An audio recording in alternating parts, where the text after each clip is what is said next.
Now we're recording. Trying to make the audio sound a little bit better, less echoey. So,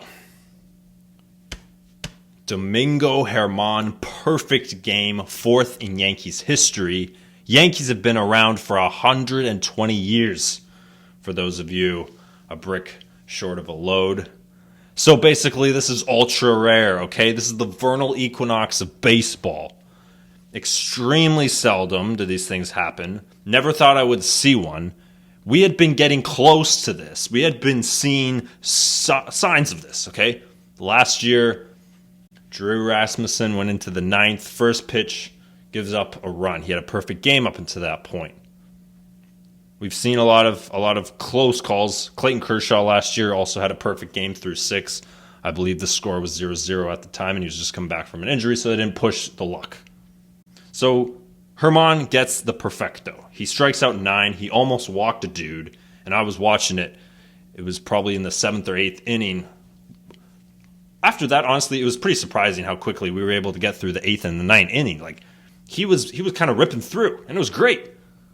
I was so surprised. I was like, man. Honestly, if he would have walked that guy, I would have been content with the no-hitter, but it's just so different when you know that there's a perfect game on the line here in the 8th inning. And he did it 99 pitches. He didn't even go to 100. Like, the guy was chilling. There were a couple long innings where he had to sit when the Yankees were just opening the floodgates on Oakland. And it was still hard to believe, still hard to process all of that. It really is amazing. Also, how many ground balls he got out. So many of those Oakland A's, man, they were just not putting it anywhere that they could get anything going. A nice play by Rizzo, nice play by Volpe over here. Offense is going. They're rolling right now. And that's great to see. A great turnaround as well for German because he was just choking. His last couple games, he was not playing well whatsoever. Pretty amazing that he's been able to almost solidify him. I hope that he's now a consistent Yankee for them and for their rotation. When Rodon comes back, when Cortez comes back. Congrats to Domingo, man. 27 went up to the plate, and 27 sat down immediately after. Yeah, and then the NBA draft happened recently on the 22nd. NHL draft was just on Wednesday, so that was pretty cool. Nice to see these young fellas eventually going to make their way into professional sports. Hopefully a lot of them do. And obviously it's very difficult. So congratulations to all the guys that get called out, walk up on the stage, put on a jersey or throw on a hat. It's going to be great to see all these guys in the future, especially in the NBA because there's not a whole lot of guys. There's only two rounds, but in hockey there's 7. So it's pretty nuts. And seeing what the Raptors were able to get, Gradey Dick, oh boy. I'm not going to talk about the draft. The only thing I'm going to say is, commentators, please realize some of the things that you are going to be saying next year, especially you play-by-play commentators when you're going to be saying this guy. You're not just going to say Gradey Dick takes the shot. Gradey Dick makes the pass. You're not just going to say it like that. You're going to say it different ways. Please try your best to take the word stroke out of it, okay? But there are other things I want to discuss in basketball, okay? Now, about 3 years ago, I made a video, and it was talking about the comparison between LeBron James and Michael Jordan. That video, I still have the script for it, but I don't know if I have all the raw footage. It was on my former channel. I had kind of been making videos ever since January 2019, off and on, during COVID, a little bit. Not as consistent because I didn't have the equipment or the resources, the setup, etc. But anyway, I get asked a lot. And there's just one thing that I want to say here, okay? I get asked a lot, and of course it comes up in discussions a lot. Who's the GOAT of the NBA, okay? Stupid debate. I hope it dies. I don't want to talk about it. I just don't want it to be brought up anymore, okay?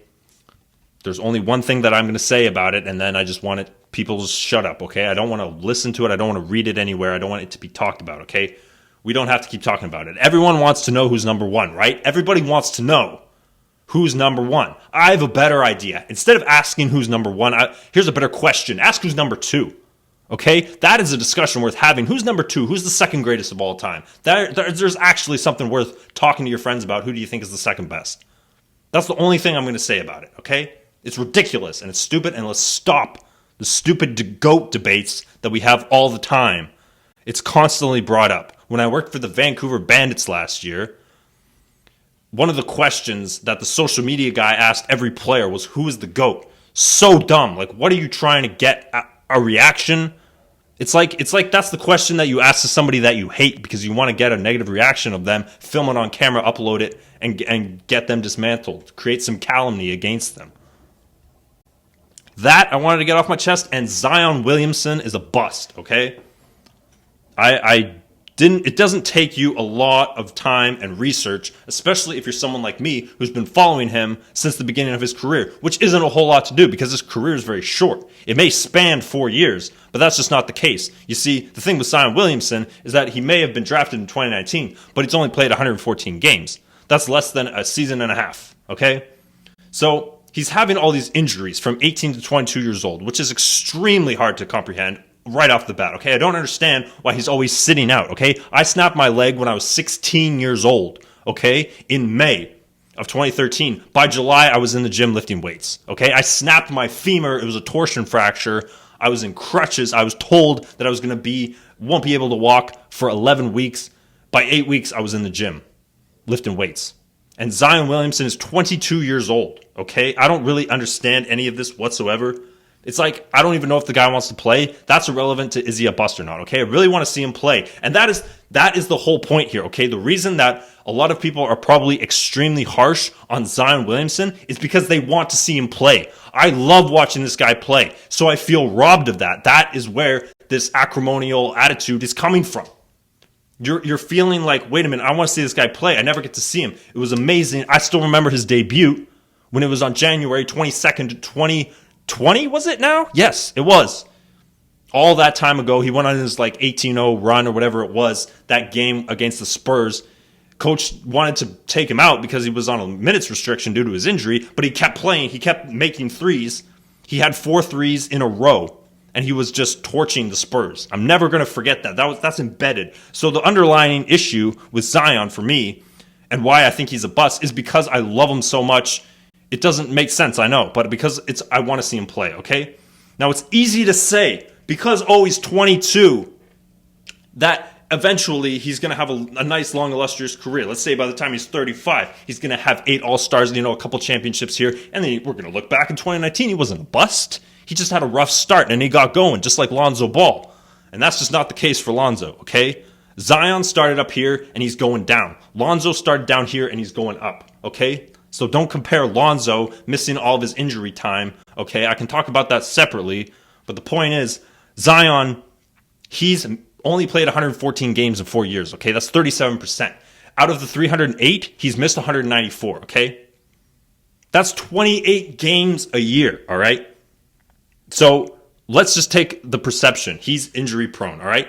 Let's say he plays 10 more seasons, okay? In order for him to not be a bust, he plays 10 more seasons, 33, however old he is at the time. Maybe he plays 10 full seasons across 11 or 12 years. The point is, let's just say he plays 10 more seasons in order for him to not be a bust. Right now, he has dug a hole so deep that in order for him to be a consistent player, to look back and say, Daddy, what was Zion Williamson like? Was he consistent? Yes, and here's how he was. In order for him to only play 75% of the games in his career, he has to go for 10 more and be extremely consistent, all right? He has to go from the 37% of total games played throughout his career that he could have played. In order for him to get to 75, he would have to go 89% of games. In order for Zion to be a consistent NBA player across his career, he's going to have to go 10 straight years playing 73 games a season. That's what's going to have to happen. Seems completely insurmountable. I know you could say, oh, well, if that's the case, then he did all right.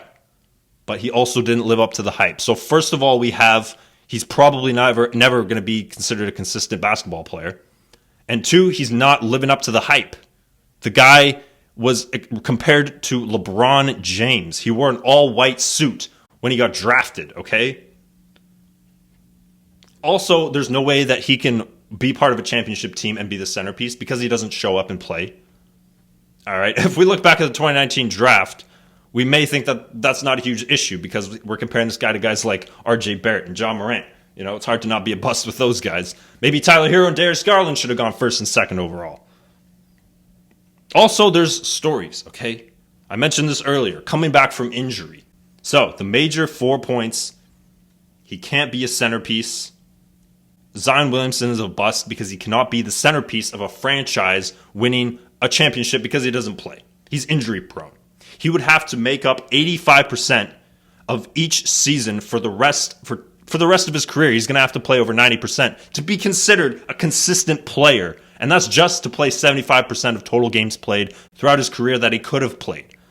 Also, the hype is completely gone because there is no way that he is capable of living up to the LeBron level hype at this point because of the entire massive size of the hole that he has dug himself into right off the bat in his career, which is is so disheartening to see because I really want to see the guy play. He's an amazing athlete, and I just wish him all the best. Please, Zion, play basketball, show up, be reliable, be consistent. The best ability is availability. That's why John Morant is way better at you in every level of the game because he shows up. Both of those guys are looking like busts. But before this year, John Morant was the guy that they should have taken first overall. So anyway, that's what we've got. We've got some basketball, we got baseball, we got more stuff coming.